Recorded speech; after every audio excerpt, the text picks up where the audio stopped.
Mariana dari kelas 11 PS2. Hari ini saya akan menjelaskan tentang akar-akar nasionalisme di Indonesia.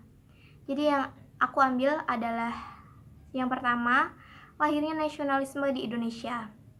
Nasionalisme adalah pemikiran untuk mempertahankan suatu bangsa dan negara dengan adanya menghargai dan menjiwai budaya, adat istiadat, serta perjuangan bangsa Indonesia.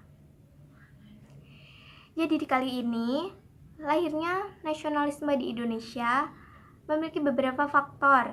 Yang pertama adalah faktor internal.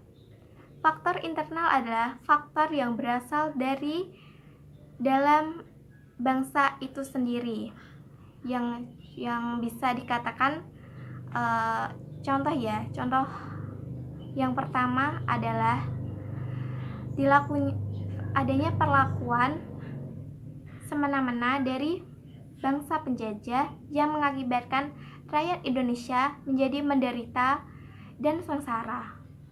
Yang kedua adanya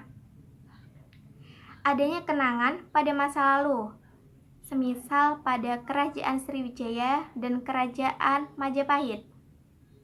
Yang ketiga, adanya kaum pelajar yang mengakibatkan adanya politik Van Deventer yang mengakibatkan adalah agar terbebas dari penjajah. Faktor yang kedua adalah faktor eksternal. Faktor eksternal adalah faktor yang berasal dari luar bangsa itu sendiri. Yang pertama adalah adanya Perang Dunia Kedua yang mengakibatkan para kaum pelajar sadar. Yang kedua adalah adanya dorongan untuk imperialisme karena terjadi konflik ideologi antara kapitalisme dengan sosialisme yang dapat mempengaruhi golongan pelajar. Yang ketiga adanya lahirnya nasionalisme di Asia dan Afrika dan memberi inspirasi kepada kaum pelajar. Yang keempat adalah kemenangan pada negara Jepang dan Rusia yang menyadarkan Indonesia akan kekuatan dan kemampuan bangsa Asia telah mampu mengalahkan Eropa. Yang ke-B adalah tahap perkembangan nasionalisme di Indonesia.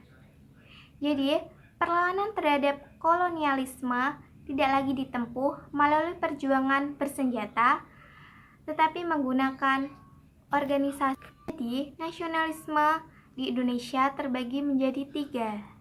Yang pertama adalah politik nasionalisme di Indonesia, yaitu pada masa penjajahan, yakni politik etis melahirkan pendidikan bagi kaum pribumi sehingga banyak golongan intelektual berorientasi maju melawan penjajah sehingga dapat mengakibatkan penderitaan.